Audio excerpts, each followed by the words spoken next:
Good morning, or depending on when you're watching this, good afternoon, good evening, or good night. My name's Ross, and as always, told out of Voice of Radio, and today I get to make that video I love making. Every time a new set comes out, I take delight in showing you that the prices are absolutely crashing back down to earth, and ladies and gentlemen, that is exactly what's happening with Silver Tempest, and I, for one, I'm going to be honest with you, I am absolutely delighted. We always see this weird thing where the pre-releases happen and everybody starts rushing out to try and get these cards as fast as possible. And then I always make a video every time basically going, hey dudes, just chill for a minute, yeah? These are massively overhyped. You're paying too much. And some people tell me I don't need to make that video, and some people ignore me, and then we wait for the set to actually be released and actually hit the shelves. And we give it a few days like we have done now to see what's happening with the prices, and every single time the prices come crashing down. And I think we need to start with Lugia. Because here's the thing about Lugia. There is always a chance with the really high level cards, there is always a chance that they are actually going to be that expensive. We all know that there are occasionally cards like the Moonbryon from Evolving Skies that just never really goes down that much. That it always ends up being a super expensive card. The thing is, the Moonbryon was in Sword and Shield 7. Silver Tempest is Sword and Shield 12. So why were people paying more for Lugia after the pre-release than they could have paid for a Moonbryon? I told you at the time it made no sense. It doesn't make sense now. As a side note, I say this every time, but let me say it clearly now. All I'm ever doing is giving you guys advice. I am not saying don't buy these. I'm not saying you dumb if you do. I am saying that you are overpaying if you do. But you may have a good reason for overpaying. You may want to get the first graded card to sell, etc., etc. Or you might just want the card now, have the money to buy it, and not care about the fact that you're overpaying a little bit. And if that's the case, cool. Go for it. I'm not here to judge, ladies and gentlemen. I am here to advise. So taking that Lugia then, I showed you the other day that over on eBay, it was about a $500 card. The last three solds were $600, best offer accepted, $650, best offer accepted, and $500. More than you would generally pay for the Moonbryon, the Umbreon, which I never really thought was a good idea. And I told you as much. Should we see what they're selling for on eBay right now, shall we? Should we see what's happening with the Lugia? Yeah, let's go to the last few solds.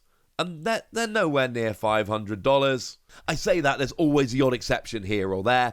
There are some that are still selling for around $400 each. But generally speaking, you can pick this card up quite nicely for $300. And $300 is still very, very expensive.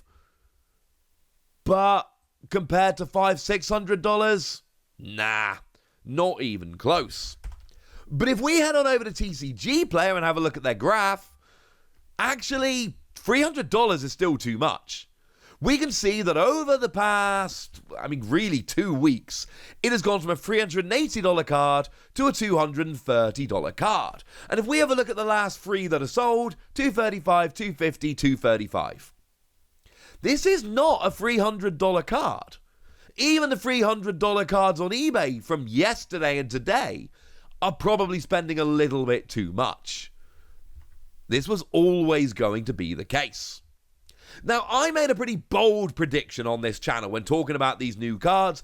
I told you that Serena was not going to be a $100 card. I told you that I would be stunned if it ended up above a $50 card.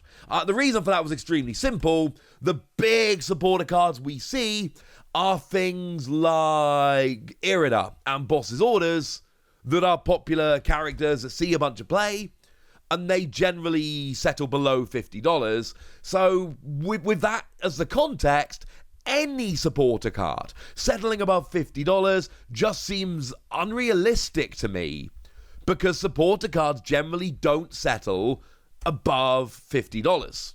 It's just not the done thing. Well, when I showed you this the other day, I showed you that over on eBay, they were for sale for $165 and $250. That seemed high. That seemed far too much. If we go and have a look on eBay right now, what can we see? It's selling for like $50 or less. Here we go, 3 in a row here, 47, 37, 41. It's about a $40 card. And that is about right. And if we go and have a look over on TCG Player, it's listed as a $46 card, and the last 3 sold were all in the region of about $45.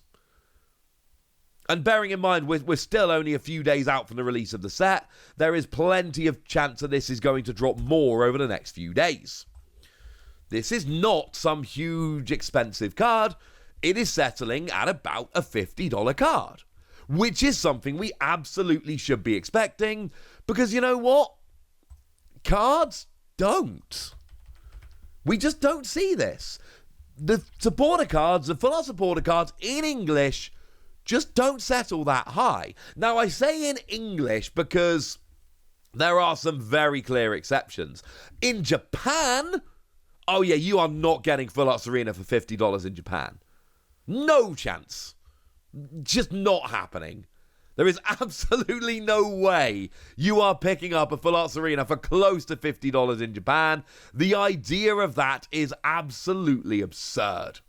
It's never going to happen. No. Same thing with Gloria over in Japan. Sure, Gloria might be like a $10, $15 card over here.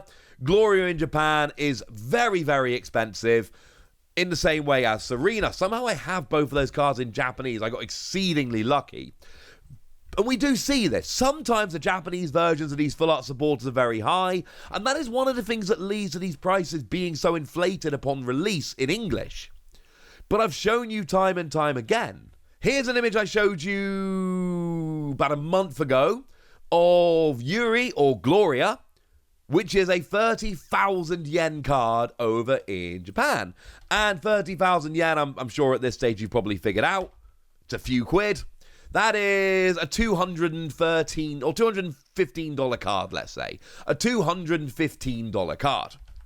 And yet, if you go over onto TCG Player and have a look at Gloria, you will notice it is a $13 card. Okay, fine, it's out of stock at the moment. It's going to come back. It's a $13 card. So it's about $200 more in Japan than it is over here. It is absolutely absurd. I've shown you this before. I'm not going to give you any more examples. We've been through this before.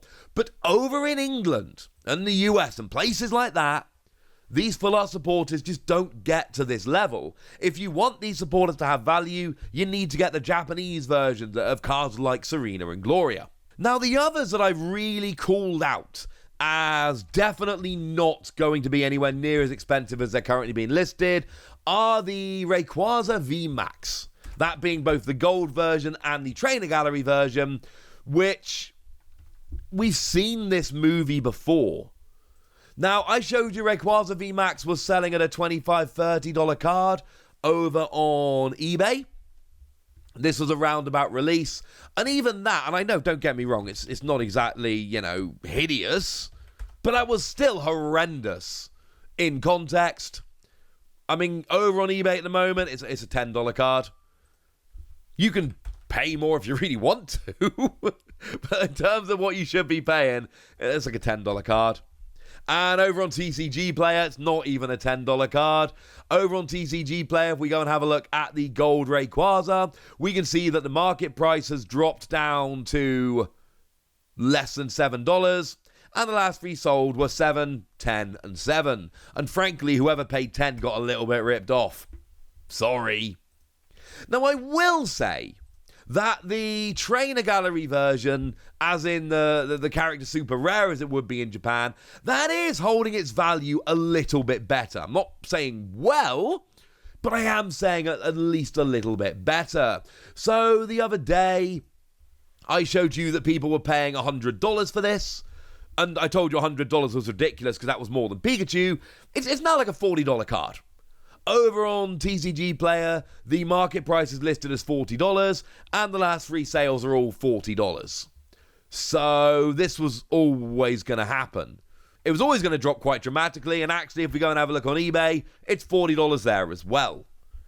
So, like 2 weeks ago, people were happily paying $100 for this card. It's now a $40 card. And this one might be like the Pikachu, where it never falls that much, purely because it is Rayquaza at the end of the day, and people love Rayquaza. I'm not saying it's going to be a $5 card, never said that. But I absolutely am saying that the price of this card as it was just absolutely absurd, and the idea that these cards were going to settle at the values we saw was just completely unrealistic. That was never going to happen. Now, I'm not intending to go into these in great detail, I just want to show this at the end of the video here quickly.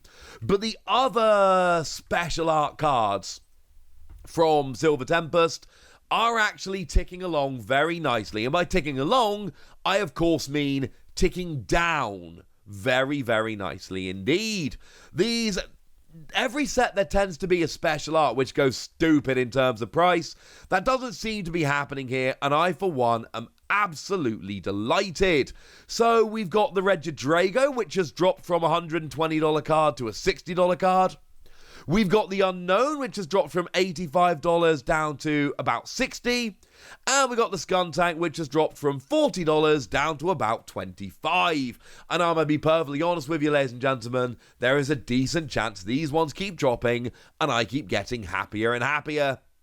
So there we go, ladies and gentlemen. Once again, the pre-release prices were way too high, and if you're happy paying them for whatever reason you have, that's absolutely fine. This is advice, ladies and gentlemen. This is not intended to be judgment, but more proof, if anyone needed, that all we need to do is chill, and these prices will come down very nicely.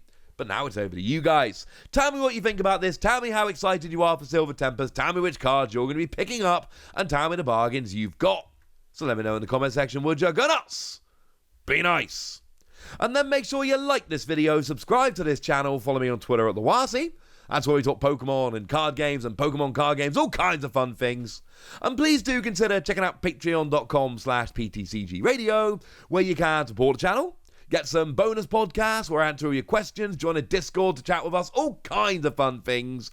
And of course, you can get shout-outs on the channel like the lovely Andy White, who has been a supporter of ours for a very long time now, and is a very lovely person indeed. So thank you to Andy for all the support, and for being a very lovely person. But by far the most important thing as always, look after yourselves till next time, would ya? Thank you very much for watching. My name's Ross, and you've been watching PTCG Radio.